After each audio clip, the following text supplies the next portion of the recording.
bersikap lebih atau kurang sopan, bukan? Tapi dia malah mendapatkan penghinaan.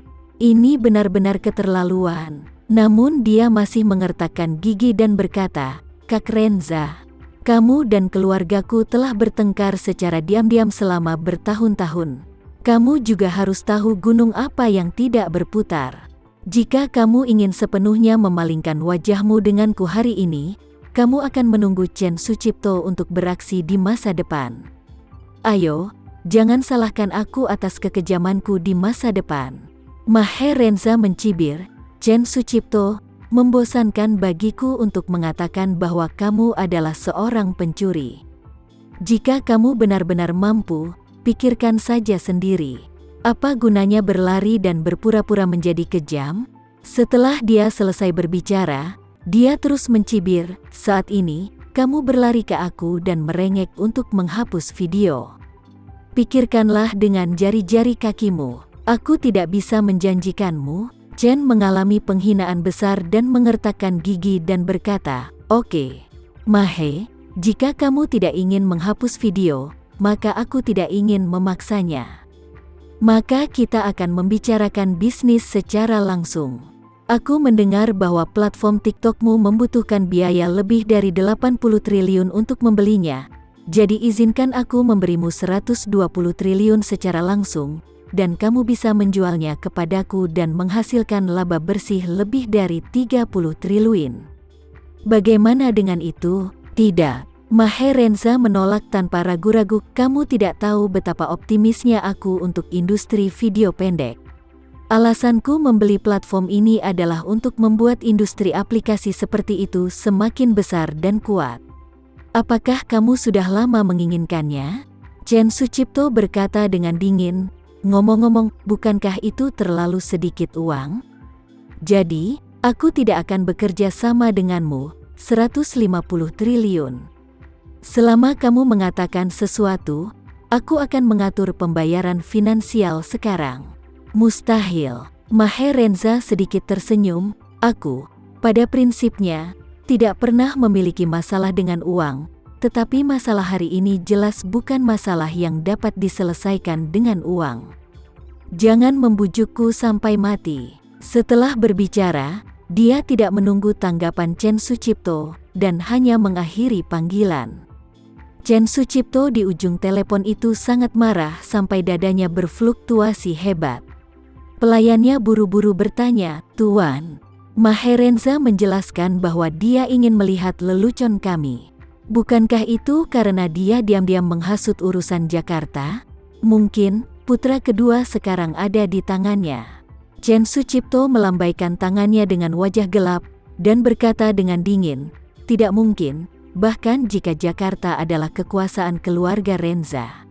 Tidak mungkin bagi keluarga Renza untuk menangani semua ini di belakang punggung mereka. Karena kasus ini lebih serius dan butuh kekuatan yang cukup besar." Setelah itu, Chen Sucipto berkata lagi, "Jangan lupa, Sandro belum pernah ke Jakarta sebelumnya. Saat dia mengekspos dirinya di Jakarta, dia baru saja sampai di sana. Coba pikirkan, ketika dia tiba di Jakarta, dia secara sadar ditemukan oleh polisi, lalu dia bergegas ke pavilion harta karun dan menculik Lina dan Ayu. Segera setelah itu, ketika dia mengantar Lina Hadid dan Ayu Sucipto untuk bertemu dengan Sindong, sesuatu terjadi tiba-tiba, dan keluarga Renza bahkan tidak punya waktu 1 jam untuk bersiap. Dalam rentang waktu kurang dari 1 jam ini, mereka tidak hanya perlu melacak Sandro secara akurat tetapi juga memiliki kemampuan untuk menjatuhkan Sindong dan 3 anak buahnya secara langsung. Sindong sangat kuat. Sejauh yang saya tahu, keluarga Renza tidak memiliki 1 orang pun yang bisa mengungguli dia." Berbicara tentang ini, Chen Sucipto terus menganalisis, ada juga hilangnya Surya. Surya ada di hotel, dan ada lebih dari 20 master dari keluarga Sucipto yang harus dilindungi, tetapi pihak lain secara tidak terduga bisa tidak menyadari lebih dari 20 master ini. Selanjutnya, penculik itu membawa dia pergi dengan mudah. Ini membuktikan bahwa kekuatan lawan jauh lebih tinggi daripada lebih dari 20 master. Bagaimana bisa ada orang yang begitu kuat di keluarga Renza? Sederhananya, jika keluarga Renza benar-benar memiliki kemampuan ini, mereka bisa dengan mudah menculikku atau membunuhku langsung di rumah. Bagaimana mereka bisa terus dihancurkan oleh keluarga Sucipto? Iya juga. Kepala pelayan itu ragu-ragu sejenak, dan kemudian bertanya, "Tuan, kalau begitu, mungkinkah keluarga Renza tiba-tiba berteman dengan seorang master tersembunyi?" "Ini tidak mungkin." Chen Sucipto menggelengkan kepalanya, dan berkata, "Keluarga Renza selalu kurang memperhatikan ahli seni bela diri daripada kami." Mahe Renza, seorang lelaki tua, hanya melihat uang di matanya, dan dia akan menghabiskan banyak uang untuk membesarkan sejumlah besar master seni bela diri. Dalam hal semacam ini, dia sama sekali tidak tertarik. Jadi, bagaimana orang seperti itu dapat menemukan seorang ahli sejati untuk membantu? Dengan mengatakan itu, Chen Sucipto berkata dengan ekspresi muram, "Aku bisa memikirkan 3 kemungkinan sekarang."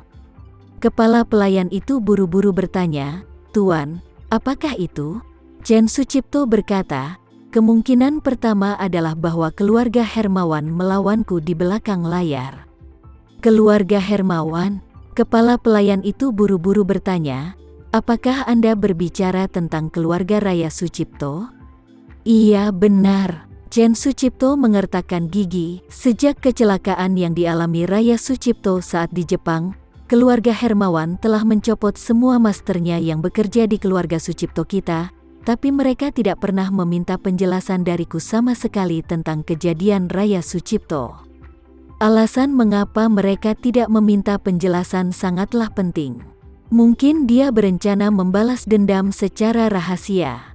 Selain itu, keluarga Hermawan adalah keluarga seni bela diri, dan ada banyak ahli dalam keluarga. Mungkin mereka adalah hantu di belakang mereka. Kepala pelayan bertanya, "Tuan, bagaimana dengan 2 kemungkinan lainnya?" Chen Sucipto berkata dengan ekspresi serius, "Hidup atau mati Raya masih belum pasti. Jika gadis ini sudah mati, itu akan baik-baik saja. Tapi jika dia benar-benar kabur, maka dengan kepribadiannya, dia mungkin akan membalas dendam padaku." Kepala pelayan membuka mulut dan berkata, "Guru, karena keberadaan Raya tidak diketahui, saya telah mengikuti instruksimu dan telah memperhatikan situasi masuk bea cukai di seluruh negeri. Belum ada petunjuk tentang dia. Dia itu tidak bisa dianggap enteng." Chen menghela nafas. "Meskipun Raya masih sangat muda, dia memang sangat kuat. Jika dia benar-benar hidup, dia adalah bom waktu." Setelah berbicara, Chen Sucipto menamparkan bibirnya lagi dan melanjutkan, "Namun, tidak peduli itu seluruh keluarga Hermawan atau Raya, kekuatan mereka sangat kuat, tapi mereka benar-benar tidak cukup kuat untuk membuat lebih dari 20 master top menjilat debu. Aku tidak menyadarinya, jadi ini adalah sesuatu yang belum ku ketahui."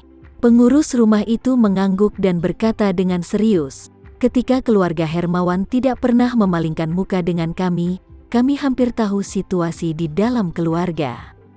Di antara generasi muda mereka, yang terkuat adalah Raya Sucipto, tapi dia juga sepertinya tidak kuat." Chen menghela nafas dan berkata, "Ada kemungkinan lain."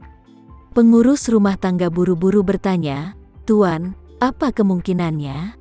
Chen Sucipto berkata, "Apakah kamu ingat bahwa Jevi dan Ayu mengalami kecelakaan di Jepang dan diselamatkan oleh seorang pria Indonesia yang misterius?" "Ingat." Kepala pelayan itu berkata, "Nona Ayu selalu ingin menemukan keberadaan orang misterius itu." Chen berkata, "Orang itu sangat kuat. 1 orang dapat membunuh beberapa ninja top Jepang tanpa cedera, yang hampir setara dengan 1 orang yang mampu membunuh beberapa master seni bela diri Indonesia secara berurutan. Ini pasti yang paling atas." Sekian dulu ya video kali ini, kita lanjutkan lagi videonya di lain waktu. Oh iya, bagaimana menurut kalian? Semoga bisa sedikit menghibur kalian semua. Untuk teman-teman yang baru nonton, jangan lupa subscribe ya, hehehe. Dan kalau teman-teman ada yang ingin gabung langganan, bisa langsung gabung saja untuk dapat fitur yang menarik dan sedikit membantu Mimin. Terima kasih banyak sudah menonton, sampai jumpa lagi, bye.